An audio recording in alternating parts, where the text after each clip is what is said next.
Percobaan yang pertama yaitu uji karbohidrat. Alat dan bahan yang perlu disiapkan yaitu yang pertama pisang, apel, nasi, telur, tahu, margarin, biskuit, tepung, gula, kentang, dan iodium atau obat merah. Yang pertama, kita siapkan dulu alat dan bahan serta label untuk membedakan jenis makanan yang akan kita uji karbohidratnya. Kemudian kita tetesi satu persatu bahan makanan dengan 2-3 tetes larutan iodium. Kemudian perhatikan dan catat perubahan warna pada bagian makanan yang ditetesi larutan iodium. Catatlah bahan yang diuji manakah yang menunjukkan warna ungu biru setelah ditetesi larutan iodium. Lalu buatlah kesimpulan zat-zat manakah yang mengandung amilum.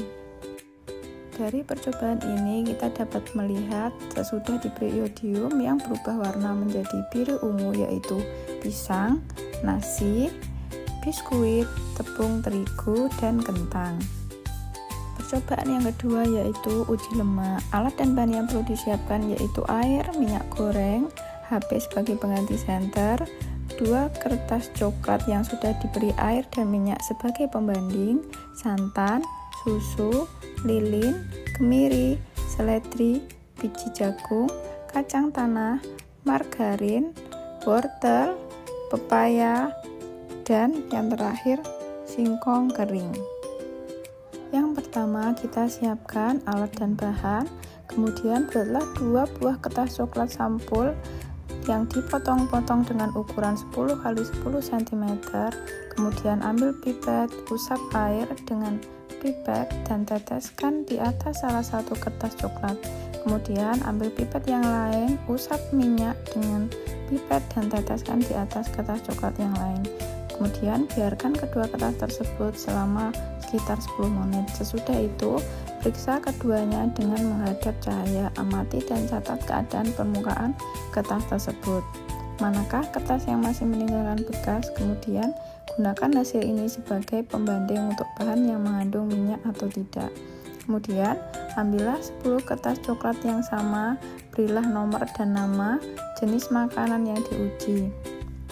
Kemudian haluskan kemiri, usap di atas kertas coklat kira-kira 10 kali dan bersihkan sisa kemiri, biarkan sekitar 5-10 menit. Sambil menunggu waktu, kerjakan hal serupa untuk ke-9 bahan makanan lain. Cairkan margarin di atas sendok dengan menggunakan panas dari nyala lilin. Teteskan margarin di atas kertas coklat, biarkan sekitar 10 menit. Kemudian, usapkan seledri di atas kertas coklat kira-kira 10 kali. Potong wortel dan usap di atas kertas coklat berulang kali. Kemudian, biji jagung diusap-usap di atas kertas coklat berulang kali sebanyak 10 kali. Lakukan hal sama ke dalam semua jenis bahan makanan. Kemudian teteskan air santan pada kertas coklat, teteskan pula susu pada kertas coklat yang terakhir.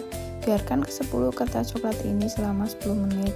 Setelah 10 menit, amati kertas coklat satu persatu. Pergunakanlah lampu atau senter ke arah bekas usapan dari bahan-bahan makanan yang diuji.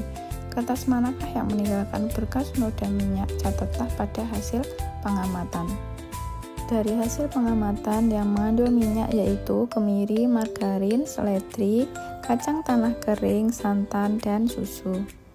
Percobaan yang ketiga yaitu uji protein. Alat dan bahan yang perlu kita siapkan yaitu air putih, lilin, seledri, kangkung, bulu ayam, tembaga sulfat, pipet, air kapur, kemudian tempe, roti, putih telur, daging ayam, tepung terigu, dan gula pasir. Untuk memulai percobaan ketiga ini, kita siapkan alat dan bahan. Jangan lupa kita coba buatkan tabel untuk menamai setiap bahan makanan. Kemudian nyalakan lilin, dirikan di atas alas atau gelas. Kemudian jepitlah bulu ayam dengan penjepit jemuran. Kemudian bakar bulu ayam di atasnya lilin. Amatilah dan jelaskan bau yang ditimbulkan. Gunakan bulu ayam terbakar ini sebagai kontrol. Yang kedua, jepitlah satu persatu bahan yang akan diuji, kemudian bakarlah di atas nyala lilin. Bahan yang diuji yaitu seledri, kangkung, putih telur, roti, tempe, dan daging ayam. Amati bau yang ditimbulkan. Manakah dari bahan yang dibakar tersebut yang baunya sama seperti bau bulu ayam yang terbakar? Kemudian, buatlah kesimpulan mana bahan makanan yang mengandung protein berdasarkan uji pembakaran. Selanjutnya, kita menggunakan cara uji dengan menggunakan tembaga sulfat, yaitu dengan cara larutkan 2 sendok makan tembaga sulfat ke dalam 1 cangkir air. Aturlah bahan makanan yang akan diuji di atas piring plastik. Bahan makanan yang akan diuji meliputi gula pasir, roti, tempe ikan, dan tepung terigu. Siapkan pipet sebanyak 2 buah, 1 buah untuk mengisap air kapur, 1 lainnya untuk mengisap larutan tembaga sulfat. Kemudian kedua pipet itu juga tidak boleh tertukar. Lalu, berikan 2 tetes larutan kapur untuk setiap bahan makanan yang diuji. Pada bekas tetesan air kapur, berikan pula 2 tetes tembaga sulfat. Amati dan catat perubahan warna yang terjadi ke dalam lembar kerja yang sudah disediakan. Dapat kita lihat bahan makanan yang bereaksi menjadi warna biru keunguan, yaitu bulu ayam, roti, tempe, daging ayam, dan tepung terigu.